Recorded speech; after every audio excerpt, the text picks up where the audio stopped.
저는 경제학 강의만 한 30년을 했는데요, 대학에서.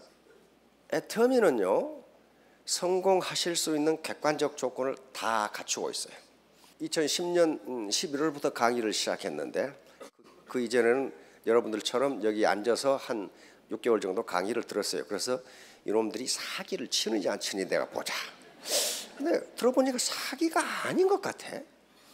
그래서 세계 어떤 나라 경제학자들이든지 어떤 나라든지 미국이건 영국이건 일본이건 프랑스건 가장 큰 두 개의 경제적 문제가 있어요.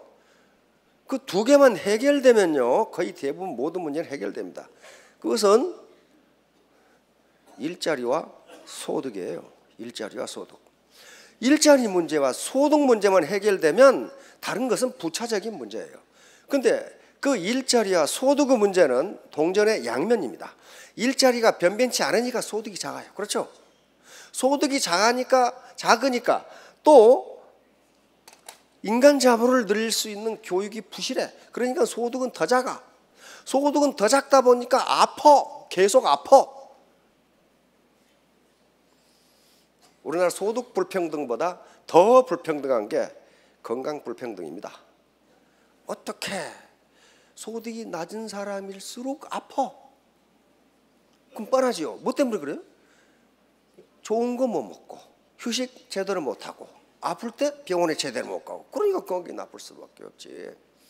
아무튼 그런데 이 강의를 들어보니까 일자리 문제와 소득 문제를 동시에 해결할 수도 있겠다.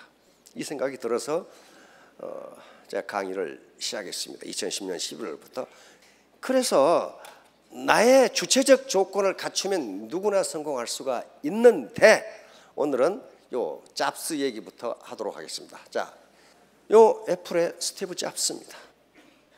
미국의 대학에 졸업식 연설로 초빙된다는 것은 엄청난 인물이에요. 그냥 초빙 않습니다. 그래서 대학의 가장 중요한 행사가 졸업식 연설이에요. 초빙 강사 졸업식 연설. 통상 1년 전에 줘요. 무엇에 대해서 연설할 거냐. 자, 세계 최고 대학 중에 하나인 캘리포니아 스탠퍼드 대학에서 졸업생들에게 연설한 내용 중에 마지막이 이거예요. Stay hungry, stay foolish. 그리고 졸업 연설을 탁 끝냅니다. Stay hungry는 배고픈 놈처럼 행동하라. 다시 말하면 항상 갈망하라.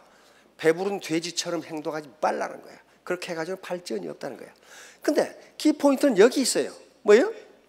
Stay foolish. 우직하게 행동하라. 우직하게 행동하라. 영악하게 행동하지 말라는 거예요. 영악하게 행동해가지고 끝이 좋은 사람이 없어요. 절대로 성공 못해. 그 예를 들도록 하겠습니다. 여기 큰 오리 새끼와 작은 오리 새끼. 이건 제가 인터넷에서 누가 쓴 글을 봤어요. 보니까 시골에 자기 엄마가 계시는데 이웃집에 전부 그 주변에 오리를 길러.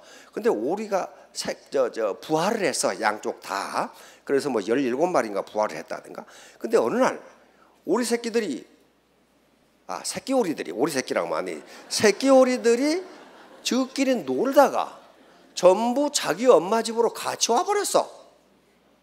그런데 혹시 여기 새끼 오리 얼굴 구분할 수 있는 분? 병아리 얼굴, 돼지 얼굴도 구분 못하겠더라고. 다 똑같이 생겨가지고 돼지 새끼 다 와버렸어. 그런데 오리가 섞여 있으니까 누가 이웃집 거고 누가 우리 집 건지 몰라. 그래서 이 엄마가 알아서 17마리 골라가세요. 그랬단 말이에요. 그러니까 이웃집 아줌마가 전부 큰 것만 골라가. 큰 것만 골라. 그러니까 엄마가 기분이 나빴지만 헤이 뭐 금방 클 건데. 그래가지고 시간이 흘러서 오리가 알을 낳을 때가 됐는데 자기 엄마는 아침마다 그 주먹만한 오리알을 한 바구리씩 가져오는데 이웃집에서는 아무것도 없어. 왜? 큰 것만 전부 수컷만 가져간 거예요. 수컷만. 새끼 때는 수컷이 훨씬 커요. 응? 수컷만 줘다. 이렇게 영악하게 굴다가 완전히 맹탕이 돼버린 거죠. 그냥 맹탕이. 그런 경우가 굉장히 많아요. 사회적으로 무지무지하게 많은데 다 예를 들 수가 없어요. 자, 또 하나 로버트 엑셀로드라고, 이게 우리가 사는 세상은 죄수의 딜레마 게임입니다. 모든 일상생활은 게임입니다. 게임이에요. 게임에는 플레이어가 있고 전략이 있고 승패가 가려져. 여기 복도에 걸어가실 때 눈 감고 아무렇게나 걸어갑니까? 아니에요. 저쪽에서 오는 사람을 봐서 내가 왼쪽으로 걸어갈지 오른쪽으로 걸어갈지 전략을 결정해. 그렇죠? 그게 전략이에요. 그러니까 살아가는 것 자체가 게임이에요. 그리고 죄수의 딜레마 게임이라는 건 상대방을 서로 믿지를 못해. 어디 나는 내 친구를 100% 믿는다. 그 자체가 못 믿는 거예요. 100% 못 믿어요. 그러니까 이 죄수 딜레마 게임이라는 것은 상대방을 내가 믿지 못하는 상황에서 내가 어떻게 내 이익을 극대화할 것인가, 그 전략이 무엇인가를 찾아내는 게 죄수의 딜레마 게임이에요. 어떻게 하는 것이 내 이익이 극대화되는가? 극대화되는가? 이것은 뭐 이기주의적으로 행동하라 그런 게 아닙니다. 어떻게 세상을 살아가는 것이 나에게 가장 좋을까? 그래서 이 미시간 대학 교수인데요, 정치학 교수인데 컴퓨터 게임을 했습니다. 그러니까 세계 각국에 이런 게임을 한다고 알렸어요. 그러니까 세계 각국의 프로 게이머들이 나름대로 이길 상대방을 꺾을 수 있는 프로그램을 가지고 미시간 대학으로 전부 모였습니다. 그래서 1차 게임을 했는데 그 게임을 하는데 게임의 횟수를 컴퓨터니까 100만 번을 했어요. 100만 번. 뭐 한두 번 한 게 아니고 100만 번을 했어요. 100만 번을 했어. 그런데 그 100만 번에서 1등을 한 프로그램이 티포텟이에요.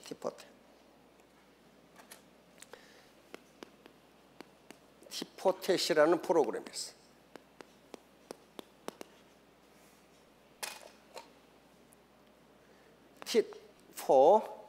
티포텟이라는 프로그램. 다시 말하면 티 뭐예요? 탁 치면 나도 가만 안 있고 탁 그러면서 친다 그 말이에요. 지금 냉전 시대에 있었던 국제 전략입니다. 미국의 전략, 소련의 전략이 전부 티포텟인데 이 죄수의 딜레마 게임에서도 티포텟이 우승하더라는 거예요. 티포텟 전략은 뭐냐면 간단해요. 어떤 경우에도 먼저 배반하지 말라. 어떤 경우에도 먼저 배반하지 말라. 두 번째는 배반하면 즉각 보복하라. 야, 무시무시하죠. 왜 그러냐면 나를 위해서가 아니고 그놈을 위해서. 배반하는 걸 2번 배반했을 때 치니까 그 자식은 2번 또 배반하더라 이거야. 그러면 조직 전체가 무너져 버려. 조직 전체가. 그래서 즉각 보복하라. 세 번째는 반성하면 즉각 용서하라. 끝까지 물고 늘지 말라 이게. 네 번째는 당신의 행동 패턴, 나는 이런 원칙에 대해 가지고 행동한다는 것을 분명하게 알려줘라. 그 애매하면 안 된다. 자, 그래서 다시 티포텟이 컴퓨터 게임에서 죄수의 딜레마 상황에서 우승했다. 그렇게 전 세계에 알리고, 그럼 이것이 우승했다는 사실을 알고 다시 해보자. 그러니까 다시 이제 이 티포텟을 깰 수 있는 아주 정교한 프로그램들이 많이 나왔단 말이에요. 그래서 2차 대회를 또 합니다. 2차 대회를 또 했는데 승리는 역시 티포텟이었어요. 티포텟. 자, 그래서 이제 이 엑셀로드 교수가 모든 세계인들에게 이렇게 행동하라고, 이렇게 행동하는 게 가장 이익입니다. 가장 이익입니다 하고 이 결론을 내립니다. 첫째 뭐예요? 남의 성공을 질투하지 말라. 그런데 파트너의 성공을 질투하는 사람들이 있어요. 자, 두 번째 뭐래? 먼저 배반하지 말라. 다시 말하면 먼저 약속을 지켜라. 다시 말하면 신사도를 지키라. 신사도를 지키지 않으면 집중 공격을 받더라는 거야. 그 사람은 집중 공격을 받아서 패가 망신해버려. 자, 세 번째 뭐라 했어요? 협력이든 배반이든 그대로 갚아라. 이게 티모테입니다. 누구를 위해서? 그 본인을 위해서 갚는다. 용서해 줬더니 또 그 짓을 하더라는 거야. 또 그 짓을 해. 그래가지고 조직 전체가 망가지더라는 거야. 네 번째 뭐라고 그랬어요? 영악하게 굴지 말라. 스티브 잡스가 한 말입니다. 영악하게 굴지 말라. 다시 말하면 너무 계산적으로 나가지 말라. 작은 이익을 가지고 큰 것을 놓치지 말라는 거야. 이 사회에 그런 문제가 굉장히 많습니다. 굉장히 많아요. 자, 이제 그러면 윤리적 행동의 기초, 그리고 모든 도덕률의 기초가 있습니다. 이게 매우 심플한 건데요, 이게 되질 않아요. 이것만 되면은 복잡한 윤리학이라든가 또는 도덕률이 필요 없다고 보는 거예요. 이게 안 돼요. 그런데 이게 안 된다고. 그래서 성경이나 논어에나 인도의 마하바라타나 전부 이 말이 들어있어요. 자, 뭐예요? 무엇이든지 남에게 대접받고자 하는 대로 너희도 남을 대접하라. 성경에 이 말씀이 누가복음에 또 나오죠. 이것을 학자들은 그래서 뭐라고 불러요? 황금률이라고 부릅니다. 골든룰이야. 이것만 되면은 모든 법률, 도덕률이 거의 필요 없다는 거예요. 근데 지가 하기 싫은 것을 저는 해. 예를 들면 누가 약속을 안 지키는 것이 싫으면 너도 약속을 지켜라 하는 거예요. 누가 거리를 오염시키는 것이 싫으면 너도 오염시키지 말라 하는 거예요. 누가 법을 위반하는 것이 싫으면 너도 법을 위반하지 말라. 그렇게 하면은 사회가 시끄러울 게 아무것도 없어요. 그래서 이걸 학자들은 골든 룰이라고 합니다. 황금률이에요. 황금. 모든 의사결정, 윤리적 행동이냐 아니냐를 따지는 기본이 바로 황금률입니다. 골든 룰이라고 하는 거예요. 얼마나 심플해요. 이 심플한 게 안 된다고요. 안 돼요. 이건 성경에 있는 말씀이고, 다음 논어에 있는 말씀으로 봅시다. 자, 요거예요. 차공은 공자의 10대 제자 중에 한 사람이고, 저기 중국 곡부에 가면은 공자님 묘가 있습니다. 공자님 묘가 있는데 그 옆에 사당이 있는데 그게 자공의 사당이에요. 자공은 엄청난 부자였습니다. 아주 그 무역업의 산신령이었어. 돈을 엄청나게 벌었어요. 자, 그래서 공자가 유명해진 것은 이 10대 제자 중 한 사람인 자공 덕분이 큽니다. 왜냐하면 공자님이 갑자기 돌아가셨을 때 가장 원로가 가장 선배고 가장 엑셀런트한 사람이 자공이었어요. 자공. 그러니까 스승이, 제자가 3,000명이나 있는 스승이 느닷없이 돌아가서 일주일간 그 골고루 죽어버렸어. 그리고 어떻게 돼요? 완전히 공황 상태에 빠지죠. 이때 누가 수습해야 돼? 가장 수제자가 수습해야 돼. 그렇죠? 가장 연령이 높은 수제자가 수습해야 돼. 자공은 다른 제자들은 다 자기 나라로 갑니다. 그때 춘추 전국 시대니까. 자공은 가지 않고 3년간 심효사를 합니다. 3년간. 그러고 3년간 심효사례가 끝났는데 안 가고 또 3년에 6년간 심효사를 해요. 그런데 이 6년간 뭐 했을까 하는 거예요. 6년간 이 사람이 이런 석학이 6년간 놀았을 리가 없어요. 네. 그때 학자들이 추정키는 공자님이 하신 말씀을, 파편들을 수집해서 논어의 기초를 만듭니다. 그래서 공자가 살아나는 거예요. 그리고 그 많은 재산을 전부 자기 스승의 가르침이 어떻다는 것을 세계 만방에, 그 당시 주나라죠. 주나라 천하에 알렸어요.